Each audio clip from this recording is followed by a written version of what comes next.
Je passe la parole maintenant à Monsieur Jean-Luc Gagliolo pour les rapports 13.1 à 13.3. Monsieur l'adjoint. Je vous remercie, Monsieur le maire. Je vous présente le rapport 13.1 qui concerne le déploiement du plan culture à l'école, 100% culture à l'école. Donc j'ai plaisir à l'inscrire aussi dans le prolongement des délibérations précédentes, à la fois liées au harcèlement, à la laïcité et à la remobilisation des parents comme au décrochage scolaire, dans la mesure où c'est véritablement une ouverture que nous permettons aux enfants. C'est un dispositif qui permet aux enfants d'acquérir leur propre liberté, leur propre capacité de jugement. Donc c'est une délibération qui vise aujourd'hui à permettre au dispositif de toucher 81 écoles cette année. Nous avions commencé avec 21 écoles il y a 2 ans, nous étions à 51 écoles l'année dernière. Nous sommes désormais à 81 écoles cette année pour 120 l'année prochaine et 149 en la rentrée 2025, pour que 100% des enfants aient accès à ce dispositif qui leur donne 12 heures d'enseignement artistique et culturel avec des artistes locaux. Nous avons reçu 141 candidatures cette année. 100 ont été retenues par le jury composé à la fois de la DRAC, de la ville de Nice, du rectorat et de l'inspection académique. Et ce sont au final 53 associations et 30 artistes qui interviendront durant toute l'année scolaire 2023-2024. Donc ça concernera donc 15 600 élèves et je vous propose donc de voter cette délibération et je remercie Gérard Baudou d'avoir rappelé qu'un mécénat a été obtenu par notre direction des mécénats pour les 3 années à venir du fonds de dotation Impact Riviera Réalisation. La délibération 13.2 concerne une convention de partenariat avec l'Université Côte d'Azur qui vise à lutter contre l'insuffisance d'orthophonistes disponibles sur certains territoires niçois et notamment dans les quartiers prioritaires. L'objectif étant d'améliorer la prévention et l'accompagnement des enfants qui présentent des difficultés d'apprentissage scolaire en partenariat donc avec des étudiants en orthophonie. Le rapport 13.3 concerne une convention avec la direction des services départementaux d'éducation nationale qui vise à la mise en place d'un espace numérique de travail qui est évidemment un axe fort de la politique de numérique éducative du ministère de l'Éducation nationale et de la jeunesse et qui concerne donc depuis le 1er septembre toutes les écoles maternelles, élémentaires et primaires de la ville de Nice. Ce nouvel outil vise effectivement à permettre une communication entre enseignants, parents, directeurs d'école, agents municipaux et plus généralement tous les intervenants auprès des enfants. Nous avons pour cela un budget qui a été attribué de 80 000 € pour la première année, puisqu'il y a aussi les frais d'installation, 61 000 € pour les 2 années suivantes, donc, ce qui représente pour nous un coût de 1,90 € par utilisateur. J'en ai terminé, Monsieur le maire. Je vous remercie. J'ai une demande d'intervention de Madame Chenel-Leroux et de Madame Pozzo di Borgo. Madame Chenel-Leroux, je vous passe la parole. Je précise que Madame Auréa-Coffignon m'avait informé qu'elle quittait la séance et ne participait ni au débat ni au vote. Je vous remercie, Monsieur Gagliolo. Je note que la médecine scolaire en France est tellement en difficulté que les villes sont obligées de mettre la main à la poche, notamment là pour l'orthophonie, et je remercie la municipalité de s'en occuper. Sur la 13.3, l'environnement numérique de travail, permettez-moi de m'étonner dans cette délibération, j'ai trouvé le choix de l'application qui s'appelle ONE, O-N-E. Pendant le confinement, donc 2020-2021, les enseignants qui avaient besoin de communiquer avec les parents d'élèves ont testé plusieurs applications. Leur objectif à l'époque était de disposer d'un outil facile d'utilisation pour eux, mais aussi et surtout pour les familles, parfois éloignées du numérique, parfois ne disposant pas d'un ordinateur, n'ayant que leur téléphone, et pour certaines maîtrisant difficilement le français écrit. Donc pour beaucoup d'enseignants et de parents qui ont essayé, ONE s'est avéré compliqué d'utilisation, peu intuitif et obligeant à une navigation complexe. Nombreux sont les enseignants à avoir opté pour l'application Classly, qui offre la possibilité d'envoyer des messages vocaux, de disposer d'une traduction automatique et se présente comme une plateforme de type Facebook. Lors de son audience en mairie, un syndicat d'enseignants a exprimé son mécontentement et n'a visiblement pas été entendu. Donc nous allons nous abstenir et je me faisais le relais des enseignants qui m'ont sollicité à ce sujet. Merci. Merci Madame Pozzo di Borgo, qui n'est pas là. Donc, oh pardon, excusez-moi. Oh mon Dieu, je m'en vais. Alors non.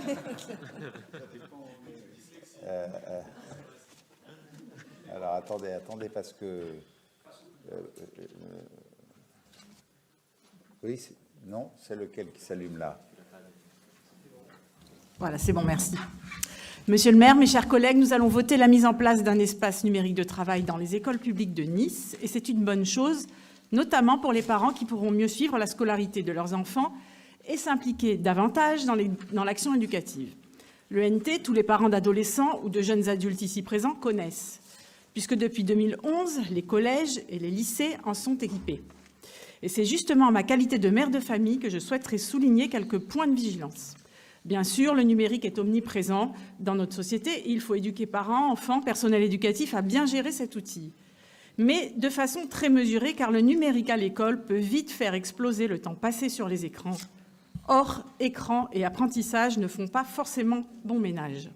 Les professionnels de l'enfance, les pédiatres et les orthophonistes sont de plus en plus nombreux à dénoncer le lien entre l'exposition précoce aux écrans et les troubles du langage, du développement global et des capacités cognitives. Les pays scandinaves comme la Suède, qui sont allés trop loin dans le numérique à la maternelle et en primaire, font marche arrière devant la chute du niveau de lecture et de la compréhension écrite des élèves. Ils en reviennent au bon vieux manuel scolaire. Et croyez-moi, le parallèle avec la Suède n'est pas exagéré, lorsqu'on sait qu'à Poitiers, la municipalité a distribué des tablettes aux petits de maternelle. Pour ceux d'entre nous qui n'ont pas d'enfants scolarisés, sachez que dans l'enseignement du second degré, les élèves n'écrivent plus leurs devoirs, c'est sur le NT, n'ont plus de manuel scolaire, c'est sur le NT, ne commencent pas leurs devoirs sans allumer leur tablette, car tout est sur le NT.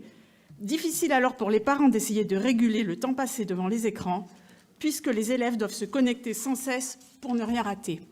Les 3/4 de la convention que nous allons voter concernent essentiellement les échanges d'informations entre adultes, enseignants et parents.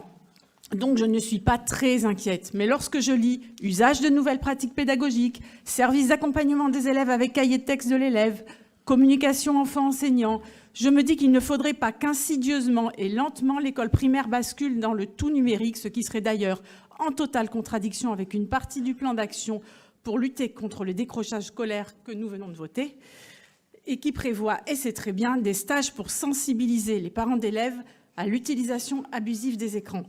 Et en contradiction aussi avec votre volonté de limiter l'impact environnemental et sociétal du numérique. Je note tout de même qu'il est curieux que l'Éducation nationale se mette à installer le numérique au cœur des écoles, alors que dans un rapport publié en juillet dernier, l'UNESCO alertait sur les effets néfastes de la technologie numérique en milieu scolaire. J'en termine, monsieur le maire. Nous voterons pour cette délibération, mais comptons sur la vigilance des conseils d'école pour réguler au mieux cette ENT, afin que l'usage des outils numériques ne soit pas systématique et que l'école reste un havre de déconnexion, au moins en dehors des cours qui porteront sur l'éducation au numérique. Je vous remercie. Merci à vous, Madame. Monsieur l'adjoint. Madame Pozzo di Borgo, vous pouvez compter sur ma vigilance. Je n'aurais probablement pas tenu d'autres propos que ceux que vous venez de tenir. C'est-à-dire que le numérique est indispensable aujourd'hui pour la communication, pour les échanges avec les parents, avec tous les intervenants auprès des enfants, et je pense notamment aux adultes. Je crois toujours à la nécessité du livre. Je crois toujours à l'apprentissage traditionnel. Dans mes cours, j'écris à la craie. Alors, mes cheveux blancs sont en conformité avec l'usage de la craie. Toutefois, il me semble qu'on ne peut pas non plus nier la nécessité de tels outils. Et je crois véritablement que ce que nous faisons là s'inscrit dans le cadre de la politique du ministère de l'Éducation nationale, avec la vigilance que vous mentionnez, c'est-à-dire avec la prudence que nous devons pour protéger les enfants. Et la protection dont parlait monsieur le premier adjoint tout à l'heure, la protection dont parlait Marie-Pierre Lazare tout à l'heure, ce sont vraiment les premiers devoirs de la collectivité territoriale. Donc je m'inscris totalement dans le prolongement de vos propos. S'agissant de la question de Madame Chenel, comment dire ? Vous voyez le verre à moitié vide, Madame Chenel, souvent. Je vous remercie d'avoir reconnu les efforts de la municipalité pour le partenariat avec l'université. Pour autant, j'aurais apprécié que vous reconnaissiez aussi que la municipalité fait des efforts pour faciliter le travail des enseignants, pour faire travailler les enfants dans d'excellentes conditions. Et cet ENT n'est pas un ENT qui a été choisi au hasard. D'abord, il a été choisi dans le respect des règlements de l'achat public. Il a tenu compte du schéma directeur des espaces numériques de travail. Et c'est un espace numérique de travail qui est utilisé dans de nombreuses collectivités déjà, à Toulouse, à Nancy, à Lorient, à Toulon, dans les Hauts-de-France, dans la Bouches-du-Rhône. Et je rappelle que par rapport à d'autres outils qui seraient en libre accès, c'est un outil qui respecte la RGPD et qui, évidemment, assure la protection des données. Enfin, si cet outil était aussi peu convivial que vous le dites, nous n'aurions pas en un peu moins de 2 mois plus de 44% des enseignants qui l'utiliseraient déjà.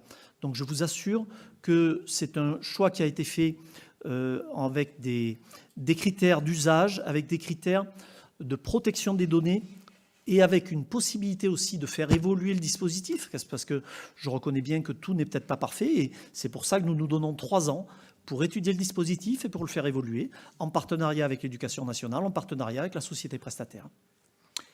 Merci beaucoup. Je mets aux voix. Je vous remercie, Monsieur le maire. Je vous présente le rapport 13.1 qui concerne le déploiement du plan culture à l'école, 100% culture à l'école. Donc j'ai plaisir à l'inscrire aussi dans le prolongement des délibérations précédentes, à la fois liées au harcèlement, à la laïcité et à la remobilisation des parents comme au décrochage scolaire, dans la mesure où c'est véritablement une ouverture que nous permettons aux enfants. C'est un dispositif qui permet aux enfants d'acquérir leur propre liberté, leur propre capacité de jugement. Donc c'est une délibération qui vise aujourd'hui à permettre au dispositif de toucher 81 écoles cette année. Nous avions commencé avec 21 écoles il y a 2 ans, nous étions à 51 écoles l'année dernière. Nous sommes désormais à 81 écoles cette année pour 120 l'année prochaine et 149 en la rentrée 2025, pour que 100% des enfants aient accès à ce dispositif qui leur donne 12 heures d'enseignement artistique et culturel avec des artistes locaux. Nous avons reçu 141 candidatures cette année. 100 ont été retenues par le jury composé à la fois de la DRAC, de la ville de Nice, du rectorat et de l'inspection académique. Et ce sont au final 53 associations et 30 artistes qui interviendront durant toute l'année scolaire 2023-2024. Donc ça concernera donc 15 600 élèves et je vous propose donc de voter cette délibération et je remercie Gérard Baudou d'avoir rappelé qu'un mécénat a été obtenu par notre direction des mécénats pour les 3 années à venir du fonds de dotation Impact Riviera Réalisation.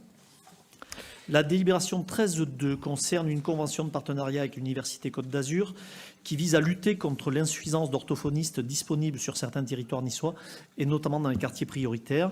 L'objectif étant d'améliorer la prévention et l'accompagnement des enfants qui présentent des difficultés d'apprentissage scolaire en partenariat donc avec des étudiants en orthophonie. Le rapport 13.3 concerne une convention avec la direction des services départementaux d'éducation nationale qui vise à la mise en place d'un espace numérique de travail qui est évidemment un axe fort de la politique de numérique éducative du ministère de l'Éducation nationale et de la jeunesse et qui concerne donc depuis le 1er septembre toutes les écoles maternelles, élémentaires et primaires de la ville de Nice. Ce nouvel outil vise effectivement à permettre une communication entre enseignants, parents, directeurs d'école, agents municipaux et plus généralement tous les intervenants auprès des enfants. Nous avons pour cela un budget qui a été attribué de 80 000 € pour la première année, puisqu'il y a aussi les frais d'installation, 61 000 € pour les 2 années suivantes, donc ce qui représente pour nous un coût de 1,90 € par utilisateur. J'en ai terminé, Monsieur le maire. Je vous remercie. J'ai une demande d'intervention de Madame Chenel-Leroux et de Madame Pozzo di Borgo. Madame Chenel-Leroux, je vous passe la parole. Je précise que Madame Auréa-Coffignon m'avait informé qu'elle quittait la séance et ne participait ni au débat ni au vote. Je vous remercie, Monsieur Gagliolo. Je note que la médecine scolaire en France est tellement en difficulté que les villes sont obligées de mettre la main à la poche, notamment là pour l'orthophonie. Et je remercie la municipalité de s'en occuper. Sur la 13.3, L'environnement numérique de travail. Permettez-moi de m'étonner dans cette délibération, j'ai trouvé le choix de l'application qui s'appelle ONE, O-N-E. Pendant le confinement, donc 2020-2021, les enseignants qui avaient besoin de communiquer avec les parents d'élèves ont testé plusieurs applications. Leur objectif à l'époque était de disposer d'un outil facile d'utilisation pour eux, mais aussi et surtout pour les familles, parfois éloignées du numérique, parfois ne disposant pas d'un ordinateur, n'ayant que leur téléphone, et pour certaines maîtrisant difficilement le français écrit. Donc pour beaucoup d'enseignants et de parents qui ont essayé, ONE s'est avéré compliqué d'utilisation, peu intuitif et obligeant à une navigation complexe.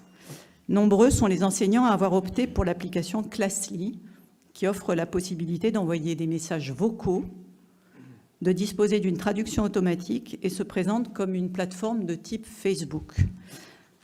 Lors de son audience en mairie, un syndicat d'enseignants a exprimé son mécontentement et n'a visiblement pas été entendu. Donc nous allons nous abstenir et je me faisais le relais des enseignants qui m'ont sollicité à ce sujet. Merci. Merci Madame Pozzo di Borgo, qui n'est pas là. Donc, oh, pardon, excusez-moi. Oh mon Dieu, je m'en vais. Alors, non.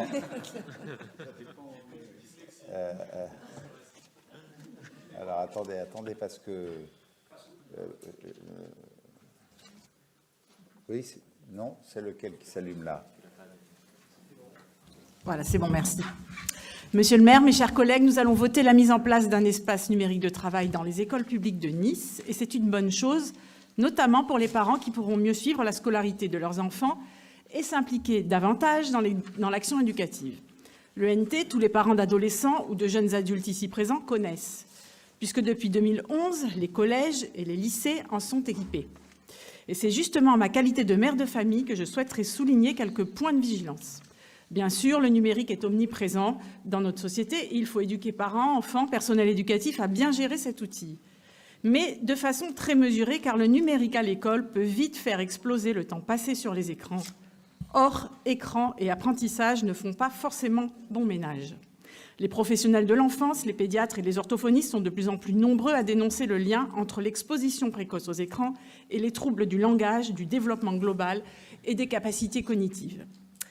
Les pays scandinaves comme la Suède, qui sont allés trop loin dans le numérique à la maternelle et en primaire, font marche arrière devant la chute du niveau de lecture et de la compréhension écrite des élèves. Ils en reviennent au bon vieux manuel scolaire. Et croyez-moi, le parallèle avec la Suède n'est pas exagéré, lorsqu'on sait qu'à Poitiers, la municipalité a distribué des tablettes aux petits de maternelle. Pour ceux d'entre nous qui n'ont pas d'enfants scolarisés, sachez que dans l'enseignement du second degré, les élèves n'écrivent plus leurs devoirs, c'est sur l'ENT, n'ont plus de manuel scolaire, c'est sur l'ENT, ne commencent pas leurs devoirs sans allumer leur tablette, car tout est sur l'ENT. Difficile alors pour les parents d'essayer de réguler le temps passé devant les écrans, puisque les élèves doivent se connecter sans cesse pour ne rien rater. Les 3/4 de la convention que nous allons voter concernent essentiellement les échanges d'informations entre adultes, enseignants et parents. Donc je ne suis pas très inquiète, mais lorsque je lis « usage de nouvelles pratiques pédagogiques »,« service d'accompagnement des élèves avec cahier de texte de l'élève »,« communication enfant-enseignant », je me dis qu'il ne faudrait pas qu'insidieusement et lentement l'école primaire bascule dans le tout numérique, ce qui serait d'ailleurs en totale contradiction avec une partie du plan d'action pour lutter contre le décrochage scolaire que nous venons de voter et qui prévoit, et c'est très bien, des stages pour sensibiliser les parents d'élèves à l'utilisation abusive des écrans. Et en contradiction aussi avec votre volonté de limiter l'impact environnemental et sociétal du numérique. Je note tout de même qu'il est curieux que l'Éducation nationale se mette à installer le numérique au cœur des écoles, alors que dans un rapport publié en juillet dernier, l'UNESCO alertait sur les effets néfastes de la technologie numérique en milieu scolaire. J'en termine, monsieur le maire. Nous voterons pour cette délibération, mais comptons sur la vigilance des conseils d'école pour réguler au mieux cette ENT, afin que l'usage des outils numériques ne soit pas systématique et que l'école reste un havre de déconnexion, au moins en dehors des cours qui porteront sur l'éducation au numérique. Je vous remercie. Merci à vous, madame. Monsieur l'adjoint. Madame Pozzo di Borgo, vous pouvez compter sur ma vigilance. Je n'aurais probablement pas tenu d'autres propos que ceux que vous venez de tenir. C'est-à-dire que le numérique est indispensable aujourd'hui pour la communication, pour les échanges avec les parents, avec tous les intervenants auprès des enfants, et je pense notamment aux adultes. Je crois toujours à la nécessité du livre. Je crois toujours à l'apprentissage traditionnel. Dans mes cours, j'écris à la craie. Alors mes cheveux blancs sont en conformité avec l'usage de la craie. Toutefois, il me semble qu'on ne peut pas non plus nier la nécessité de tels outils. Et je crois véritablement que ce que nous faisons là s'inscrit dans le cadre de la politique du ministère de l'Éducation nationale, avec la vigilance que vous mentionnez, c'est-à-dire avec la prudence que nous devons pour protéger les enfants. Et la protection dont parlait Monsieur le Premier adjoint tout à l'heure, la protection dont parlait Marie-Pierre Lazare tout à l'heure, ce sont vraiment les premiers devoirs de la collectivité territoriale. Donc je m'inscris totalement dans le prolongement de vos propos. S'agissant de la question de Madame Chenel, comment dire ? Vous voyez le verre à moitié vide, Madame Chenel, souvent. Je vous remercie d'avoir reconnu les efforts de la municipalité pour le partenariat avec l'université. Pour autant, j'aurais apprécié que vous reconnaissiez aussi que la municipalité fait des efforts pour faciliter le travail des enseignants, pour faire travailler les enfants dans d'excellentes conditions. Et cette ENT n'est pas un ENT qui a été choisi au hasard. D'abord, il a été choisi dans le respect des règlements de l'achat public. Il a tenu compte du schéma directeur des espaces numériques de travail. Et c'est un espace numérique de travail qui est utilisé dans de nombreuses collectivités déjà, à Toulouse, à Nancy, à Lorient, à Toulon, dans les Hauts-de-France, dans la Bouches-du-Rhône. Et je rappelle que par rapport à d'autres outils qui seraient en libre accès, c'est un outil qui respecte la RGPD et qui, évidemment, assure la protection des données. Enfin, si cet outil était aussi peu convivial que vous le dites, nous n'aurions pas en un peu moins de 2 mois plus de 44% des enseignants qui l'utiliseraient déjà. Donc je vous assure que c'est un choix qui a été fait avec des critères d'usage, avec des critères de protection des données et avec une possibilité aussi de faire évoluer le dispositif, parce que je reconnais bien que tout n'est peut-être pas parfait, et c'est pour ça que nous nous donnons 3 ans pour étudier le dispositif et pour le faire évoluer, en partenariat avec l'Éducation nationale, en partenariat avec la société prestataire. Merci beaucoup. Je me vois. Merci, Monsieur le maire. La 13.4 concerne une convention de partenariat avec le Musée national du sport à destination des enfants des écoles, des accueils de loisirs et des centres sportifs. L'objectif est de prévoir des visites guidées du musée, des ateliers pédagogiques du stade pour les enfants qui sont accueillis donc dans nos établissements et dans les écoles privées sous contrat. Par ailleurs, la 13.5 est une convention qui rentre dans le cadre de la convention territoriale globale, prévoit de verser le solde des subventions de 2023 pour un montant de 298 073,50 € aux associations concernées par le domaine de la jeunesse.